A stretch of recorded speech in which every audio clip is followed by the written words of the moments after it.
buenos días, estimable teleaudiencia. Esta mañana, miércoles, vamos a tratar una serie de temas que convergen con el momento actual que vive el país, particularmente en el ideal que tiene la mayoría del pueblo salvadoreño de cambiar todas esas obsoletas y corruptas estructuras que han permitido el saqueo profundo de los bienes del Estado. Digo que me he permitido nuevamente invitar a Orlando de Sola, basado en la infidencia de un conocimiento que tengo de un libro que está escribiendo alrededor del tema que yo llamaría de teoría del Estado y que he considerado sumamente acertado como para que el pueblo salvadoreño adquiera un conocimiento más general pero más exacto de esas realidades. Y es cierto que he estado escribiendo un nuevo libro, pero en realidad se basa en el anterior, en una colección de artículos que durante 2 años publicó Polatino. Y este nuevo libro lo quiero titular Un nuevo Estado en Mesoamérica, un nuevo mapa, otra forma de hacer política. Sí, un nuevo mapa, diríamos, de carácter geopolítico, ¿verdad? Más que de un mapa territorial en sí mismo. Es un mapa hidrológico, y lo vamos a ver al final del programa, pero que tiene una gran importancia, porque yo creo que los nuevos municipios, que ya no serían los 262 de ahora, sino que menos, tienen que estar basados en la hidrografía, y cada municipio debía de ser el responsable de cuidar el agua en esa zona.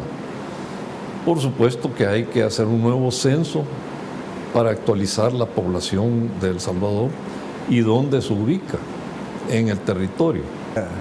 En los últimos años, de no contar con un censo poblacional que nos permita ubicar dónde hay mayor concentración de gente y donde se han semidesarrollado algunas estructuras de viviendas, de abastecimiento de agua, etc. Y esto ha creado una serie de conflictos como el que se verificó ayer, cuando varias comunidades volvieron a salir a la calle ya por 2 razones, ¿verdad? Una, el problema del agua, el desabastecimiento de agua, y el otro, el crecimiento de cárcavas, porque el territorio realmente está bastante erosionado y por lo tanto estas comunidades ven en riesgo no solo sus viviendas, sino su vida propia, ¿verdad?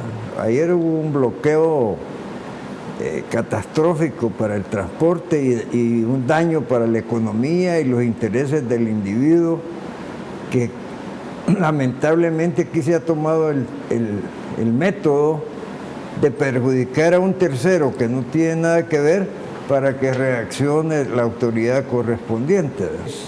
Que el día de ayer me desplacé al oriente del país, concretamente a San Miguel, pero yéndome por la carretera del litoral y viniéndome por la carretera panamericana. Y menciono esto porque es bien marcada la actividad del gobierno actual en atender 2 cuestiones fundamentales de comunicación, como son las carreteras, pero además el mantenimiento de las mismas. También tenemos en ese ámbito 2 estorbos, llamemos, o contratiempos, mejor dicho. Pero yo quisiera destacar de ese viaje de ayer 2 cosas. Primero, el motivo de irme a esa ciudad querida de San Miguel, donde gracias a Dios tengo el privilegio de haber aumentado el caudal de mis amistades, particularmente de gente muy apreciada en San Miguel. El motivo fue porque hay un grupo de agentes de la PNC con categoría de cabos, etcétera, que están preocupados por el sistema selectivo para accesar a los cursos de superación promocional dentro de la institución, y que para este servidor ya no son extraños en virtud de que he tenido otros casos similares. Resulta que en las estructuras legales de la PNC existen una serie de vacíos o de problemas sin resolver, y uno de ellos es el cupo para las convocatorias que se hacen precisamente para los ascensos, los diferentes ascensos. Y al parecer la institución ha encontrado como método selectivo el llamado examen psicotécnico, que consiste en pasarle un test a los interesados en la promoción o el ingreso a los diferentes cursos, y ese psicotest queda al antojo de una serie de consideraciones que le permiten, yo entiendo arbitrariamente, que cuando el cupo ya está lleno o cuando hay ya en la historia de esto que cuento, ha habido interés de beneficiar a unos y de desconsiderar a otros, se instrumentaliza ese examen para valoraciones realmente antojadizas. Por eso lo íbamos a dar para esta segunda etapa, como es el hecho de que nos expliques tus conceptos alrededor de los términos fundamentales del Estado. Y digo esto porque nosotros los abogados tenemos conceptos teóricos elevados que muchas veces tenemos que consultarle a los maestros qué significa cada cosa, y tú has tenido la virtud, aún lo he podido comprobar, de volver sencillos y comprensibles los términos de la territorialidad, la disponibilidad gubernamental, la diferencia entre Estado y gobierno, que a veces aquí en el caló se confunden. No solo aquí, en todo el mundo, es una tendencia. Y esa simplificación que yo he pretendido es porque ustedes, los señores abogados, tienden a complicar las cosas. Es cierto. Con algunas excepciones como tú. Y con algunas intenciones. Sí. También. Entonces, el Estado es un pueblo o una comunidad, su gobierno y el territorio en que vive ese pueblo. El primer Estado que conocimos en realidad es la familia. Y el hogar, que es donde habita la familia, es su territorio. Entonces, las fronteras de la familia son las paredes del hogar. Pero la familia está compuesta por individuos, comenzando por una pareja.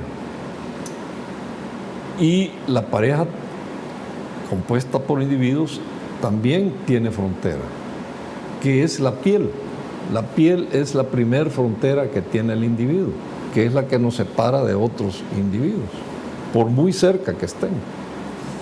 Y de ahí hay otros tipos de fronteras naturales, como los océanos, las montañas, los ríos, pero la mayoría de esas las hemos superado por la tecnología que tenemos. Tenemos unos excelentes medios de transporte y de comunicación, y casi todas esas barreras naturales han sido superadas a través de muchos siglos por la humanidad. Pero quedan las fronteras artificiales, que son las que a veces, después de una guerra, se reúnen dos políticos o dos generales y trazan una línea sobre un mapa y dicen, bueno, de aquí para allá es mío y de aquí para acá es tuyo. Y así ha sucedido, por ejemplo, en Medio Oriente, cuando un francés y un inglés tiraron en lápiz rojo una raya sobre el mapa y bueno, aquí es Irak y aquí es Siria. Y por eso hay tantos conflictos en esa zona, porque se les olvidó que en medio había un pueblo que se llaman los kurdos, que quedaron ahí en medio separados físicamente. No. Una parte se fue a Turquía, que está al norte, ¿verdad? Y la otra quedó entre Siria y Irak. Pero todo por una raya que trazaron unos señores generales, uno de apellido Picot y los francés, y Sykes, el inglés, que desconocían la etnia que vivía ahí, o la ignoraron. Y así por el estilo ocurre en todo el mundo, no solo allá en Medio Oriente, sino que aquí en América. Y, por ejemplo, durante la época colonial existió aquí en México y en buena parte de Estados Unidos un estado que se llamaba el Virreinato de Nueva España. Pero cuando el Imperio Español fue derrotado básicamente por Estados Unidos, toda esa parte que era de España, o la mayor parte de ella, se convirtió en estados de Estados Unidos, como por ejemplo Texas, Nuevo México, Arizona, Nevada, California y hasta Oregon. Esta es la parte territorial del tema, ¿verdad? Sí, porque tiene gran importancia. Sí, pero después viene la estructura política a la que tú te refieres, citando, por cierto, la época y el conflicto de Montesquieu, cuando presenta su tema del espíritu de las leyes, el contrato social, etcétera. No, eso viene de Rousseau, pero Montesquieu, el espíritu de Montesquieu sigue vivo a través de la República Imperial de Estados Unidos, porque es la que exige que todos tengamos esa separación de poderes, esa alternancia en el poder, y lo que receta Montesquieu pareció funcionar en aquella época monárquica, pero eso fue hace tiempo, ¿verdad? Y ha cambiado el mundo, ha cambiado mucho. Pero esa estructura se ha conservado, y que a propósito, porque ahora si tú ves en los periódicos y en las intenciones críticas de algunos, se dice que los tres poderes van a estar aunados, y que eso no es así, porque según la teoría deben estar separados. Sí, por eso yo menciono ahí y tomo de la física dos fuerzas que se estudian en la física, y una de ellas es la centrípeta, que es la que tiende a separarnos, como cuando uno se monta en uno de esos juegos de niños y comienza a girar y los niños van saliendo. Sí. La otra fuerza contraria es la centrífuga. Entonces, yo como una persona que vivo en comunidad, que vivo en la sociedad, prefiero estar unido que separado. Jurídicos y ideológicos que deben de ser el marco en donde se desarrolle una nueva constitución. Algunos hablan de reformar la constitución, pero habemos muchos que estamos trabajando, en los cuales obviamente te encuentras tú, en proponer una nueva constitución, una constitución que supere ese esquema reglamentario que tiene la nuestra actualmente, y que ha sido uno de los orígenes de los vicios que ha tenido que soportar el pueblo salvadoreño. Y de la discordia.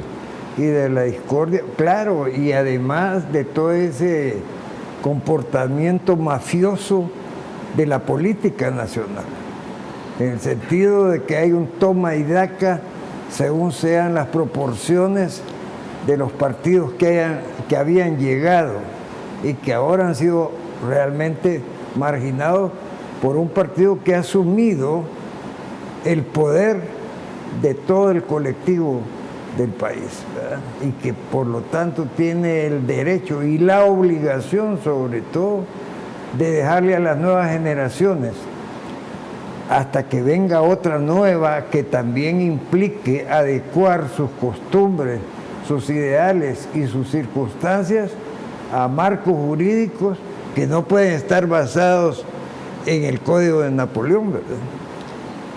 Por eso lo primero que debe entender el pueblo, y yo quisiera saber tu opinión, ¿qué piensas de los que sustentan que hay cláusulas pétreas dentro de la institucionalidad constitucional?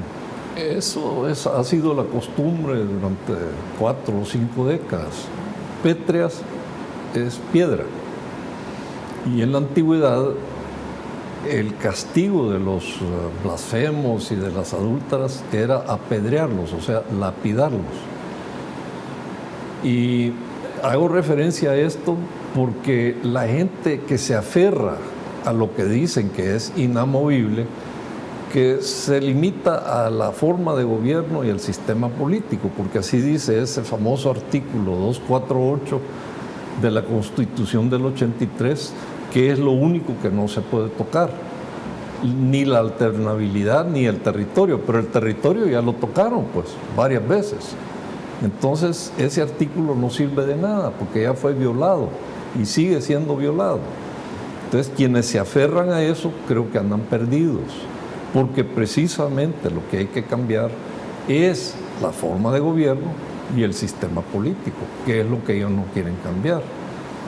Otra cosa que quisiera señalar es que esos señores que forman la mal llamada Sala de lo Constitucional solo son intérpretes de la voluntad de los constituyentes del 83 y de los que la reformaron en el 91.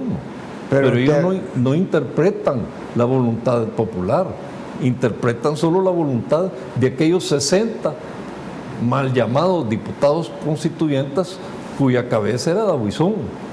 Y eso se nos olvida, pues. Pero te acoto más.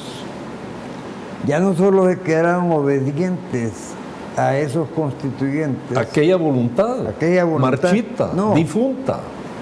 Después siguen siendo obedientes a los sectores que los llevaron políticamente a esos lugares. Nelson, es que eso es porque no solo representan o interpretan la voluntad de aquellos muchachos, sino que representan un sistema. Y es el sistema que la República Imperial desea que mantengamos, pero es lo que hay que apartarnos. Y ellos la llaman en inglés Democratic Capitalism. En español sería capitalismo democrático. Pues yo creo que precisamente de eso es lo que tenemos que salir. Claro. Y creo que debíamos de pasar del capitalismo al humanismo. Humanismo. Y de la democracia a la demarquía. Y la gran diferencia entre capitalismo y humanismo es la codicia en el caso del capitalismo y la misericordia en el caso del humanismo. Y en el caso de la demarquía, que es una forma de gobierno que contradice la oligarquía. Demos es pueblo, sí. Argos es poder, poder sí. Del pueblo, pero no en la forma que receta el imperio ahorita, que es la democracia representativa.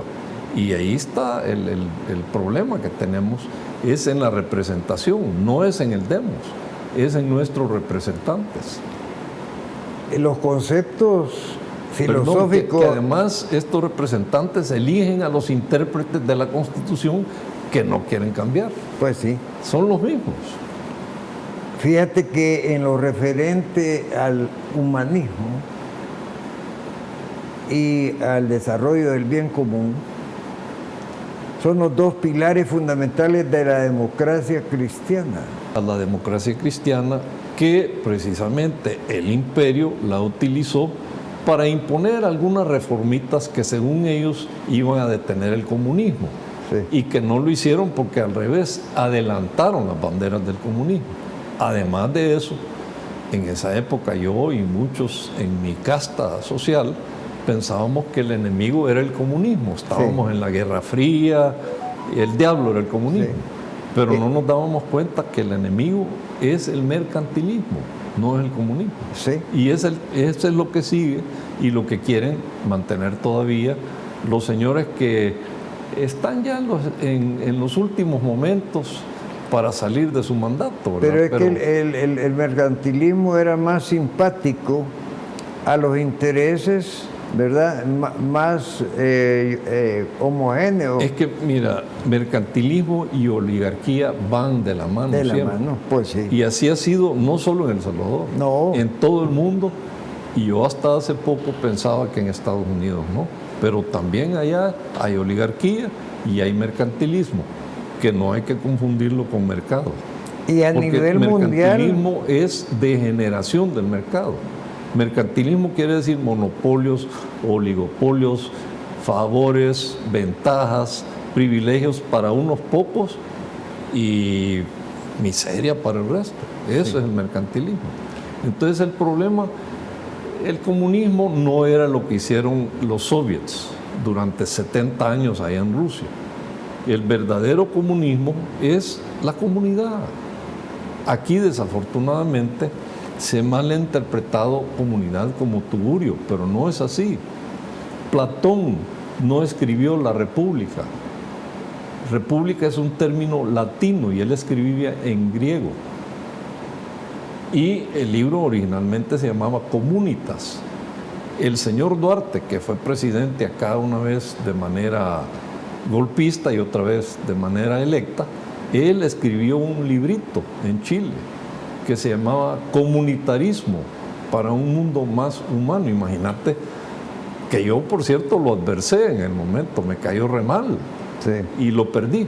Me gustaría volver a obtenerlo, pero hoy coincido, porque lo que yo propongo es comunitarismo y humanismo, que es lo que él propuso ahí, pues. Bueno, hay que hablarle a Alejandro o a Napito. Seguro que ellos han de mantener alguna cosa. Estoy seguro, porque incluso existe un museo del ingeniero Duarte, ¿verdad? Ahora, también hay que recordar que el Partido Demócrata Cristiano es un engendro de la CIA, del aparato de inteligencia gringo, en Italia. Pasadita la Segunda Guerra Mundial, el Partido Comunista Italiano comenzó a cobrar fuerza. Entonces los gringos tenían miedo de que se apoderaran, bueno, prácticamente se la tomaron, y Grecia también. Entonces crean el Partido Demócrata Cristiano con lo que dijimos antes de las encíclicas y luego lo trasladan a Chile. ¿Te acuerdas de Frei, verdad? Claro, nosotros estábamos en la universidad cuando Frei era candidato y era un ícono ideológico e histórico, porque Frei tuvo una trayectoria realmente, el primer Eduardo Frei, ¿verdad? Porque después su hijo fue presidente. Ya fue diferente. Tuvo una vida ejemplar. Pero fíjate que nosotros acá, los contrainsurgentes, le llamábamos el Kerensky chileno al pobre Frei. Claro, yo no me daba cuenta. Sí. ¿Y por qué el Kerensky? Porque en la Revolución Rusa, en el 17, Kerensky era el opositor a Lenin. Entonces era el contrarrevolucionario allá en Rusia. Y aquí le decíamos que era un vendido. Pero ustedes no tenían los ojos puestos en Alemania con Konrad Adenauer, que justamente fue el demócrata cristiano que levantó a Alemania, ¿verdad? Por lo menos aquella parte de Alemania que no estaba tomada por los soviéticos. Sí. Después de eso ya se reunificaron. Bueno, básicamente Berlín Oriental, que tuve la oportunidad yo de visitar a Ustadía, ¿verdad? Porque antes en tu pasaporte decía, este pasaporte no es válido para visitar China Popular, que dicho sea de paso, es propicia mencionarla porque acaba de donar una cantidad de vacunas que obviamente cada ciudadano debe de agradecer a través de su señora embajadora, que probablemente se entere de este tipo de programas, agradecer en público esa generosidad que está basada en la admiración y cariño a un pueblo que, pese a todas las adversidades... Sí, pero no perdamos de vista que también hay un interés imperial y que existe una cosa que se llama la Ruta de la Seda y que, pues... Bueno, ya esa Ruta de la Seda es como de siglos, ¿verdad? Sí, pero hoy la han revivido con tecnología modernísima. Pero, o sea, no podemos verlos como santitos. Ellos también, igual que Estados Unidos, tienen sus intereses. Y por eso se habla de un concepto antiguo, pero que hasta hoy lo estamos reviviendo, que se llama Eurasia. Pues si tú lo ves en el mapa, en realidad es un solo continente. La única separación son los montes Urales entre Rusia y Siberia, ¿verdad? Pero ese es un supercontinente de este a oeste. Nosotros estamos en un continente que es América, orientado de norte o de sur a norte, ¿verdad? Y la cintura es Mesoamérica. Por eso la importancia de un nuevo estado aquí. Y no sé si queda tiempo de mostrar los mapas hidrológicos. No, tenemos 20 minutos. No sé si quisieras agotar este tema de las pétreas. Para mí es una ridiculez, son vestigios del sistema mercantilista que algunos quieren mantener.